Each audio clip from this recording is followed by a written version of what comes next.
Welcome to the All Pro Football Data Podcast or show. My name is Jim Coburn. In today's episode, we're going to be talking about the top 5 quarterbacks in the 2024 NFL draft class based on data and analytics. I ain't watching no film. I ain't taking no notes. I'm looking at the statistical data of these prospects. Not that there's anything wrong with that. I mean, I have actually watched all these guys on film, but I'm just basing it on statistics, based on the numbers. Who tested the best? Who tested the worst? What did they test like? Those types of things based on a purely numbers-based approach, which again, there's things off the field that kind of affect things definitely, but it is what it is. So, with all that stuff out of the way, we need to talk about how I graded these top 5 quarterbacks based on their statistics. Well, the first thing I looked at was the mobile quarterback score. This number is you basically take the raw statistics from a school website or college football reference. Those raw statistics are transformed into a market share score, or the raw statistic is saved in the system. The transformed statistic or raw statistic is then ranked against positional peers to get a percentile score, which creates the offensive market share score, touchdown market share score, touchdown percentage score, and average yards per touch score. And all those numbers are added together and ranked against positional peers to give you the mobile quarterback score. Now, this number is more descriptive than predictive. So just because you have a quarterback who didn't do so well in this particular metric is not a death sentence for their draft stock. But it is important to know how this quarterback played in his particular offense in terms of projection to kind of give you an idea of where he might best fit at the NFL level. And then the quarterback score is a raw statistic. You get raw statistics from a school website or college football reference. The raw statistics are then ranked against positional peers on a 10-year sample. And then you add in things like the strength of schedule score, the strength of team score, then added to add context and depth to the production. Then that score is ranked against every positional peer in the database, regardless of the year that they played, to give you the quarterback score. And this is a very, very important metric, which we'll get into. But first off, let's get to the number 5 quarterback, Bo Nix, quarterback out of Oregon. Now, a couple notes to make. Bo Nix has an elite mobile quarterback score in the 90 percentile and an elite best quarterback score in the 90 percentile. He would rank higher on this list if he had a better career quarterback score and if he was younger. He's projected to become either a Pro Bowl outlier or long-term backup quarterback in the NFL, and he's a safer selection in day 2 of the draft. Looking at his data, his mobile quarterback score was in the 90-plus percentile, as you can clearly see. The averages at the position in terms of starters, Pro Bowlers, and All-Pros are kind of in the 40 percentile to 50, 60 percentile on those particular metrics. So that's not too bad. This data set also, just so you guys know, is at a 1,276 quarterbacks since the 1956 NFL draft class. Going to his quarterback scores, his best quarterback score is 96.88 out of 100, and he had a 75.18 career quarterback score. And this sample size used 5,359 quarterback scores or college football quarterback scores since the 1956 NFL draft class. Now, overall, Bo Nix has great statistical data. His mobile quarterback score is good. His best quarterback score is good, but he's old, guys. He's in the 20 percentile in terms of his age, and most quarterbacks who end up becoming really great players or consistent starters were in the 25 percentile and up. So that's the biggest issue with Bo Nix is he's definitely very, very old. He has the most career starts in college football history. He's been in college so darn long. But his data does suggest a lot of positive things from that kind of perspective. So we'll see what happens with him. Now, next up, number 4, Jaden Daniels, quarterback out of LSU. Now, here's a couple positive things with him. Jaden Daniels has an elite mobile quarterback score, an elite best quarterback score, but his career quarterback score is in the mid 70 percentile.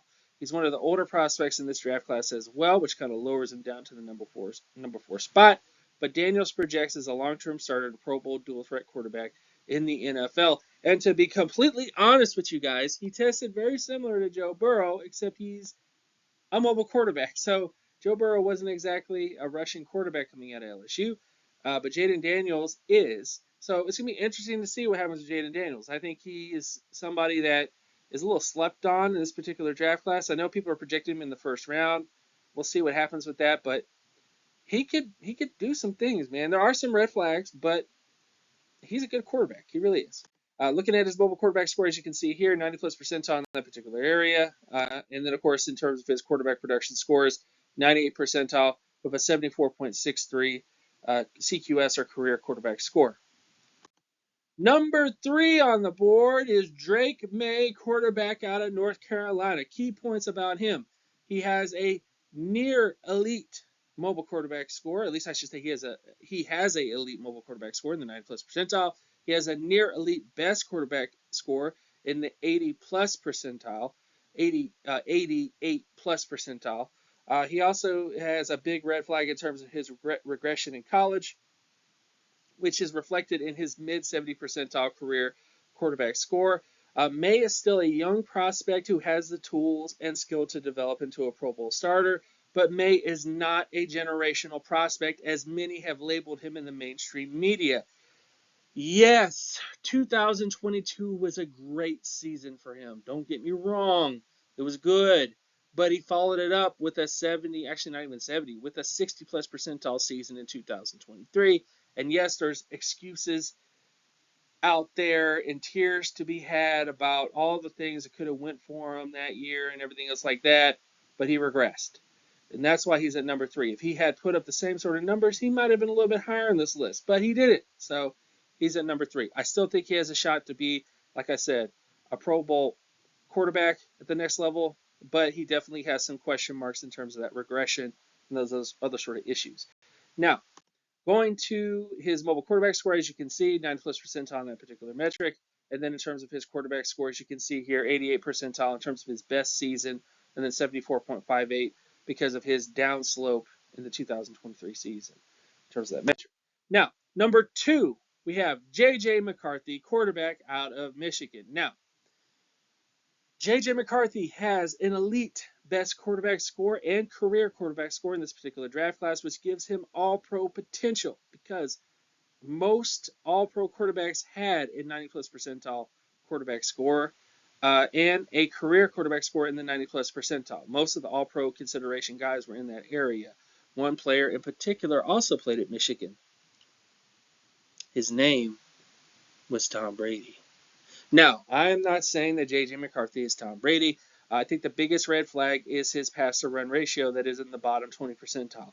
Most quarterbacks who played in that type of offense either became more of a game manager type quarterback in, like, say, Alex Smith, or have elite athleticism as a dual threat in the vein of like Jalen Hurts, Cam Newton, Kyler Murray, those types of players.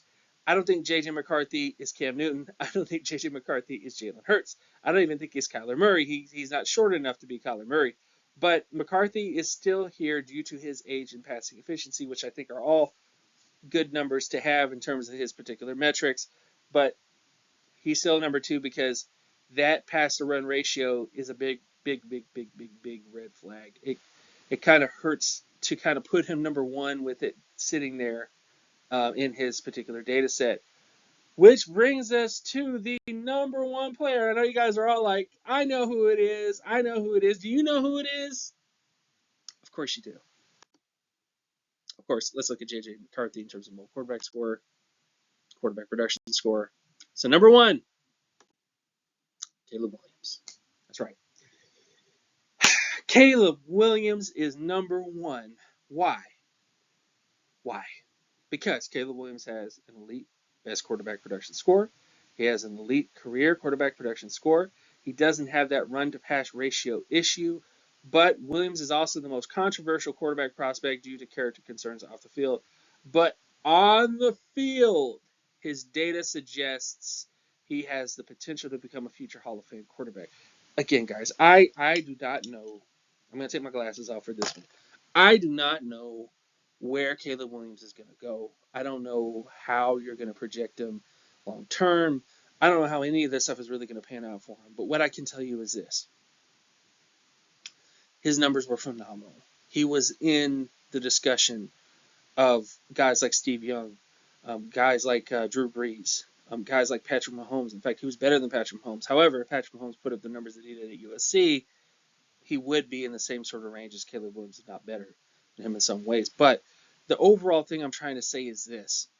Caleb Williams, from a character standpoint, is a thing that I really can't measure. I can't measure the heart of somebody. I've been told this in my comment section before. You can't measure heart.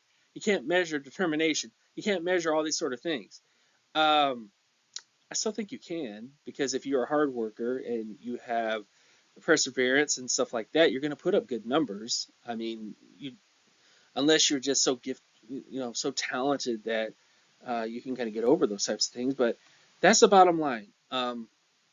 Caleb Williams is the top quarterback in this particular draft class based on statistical data.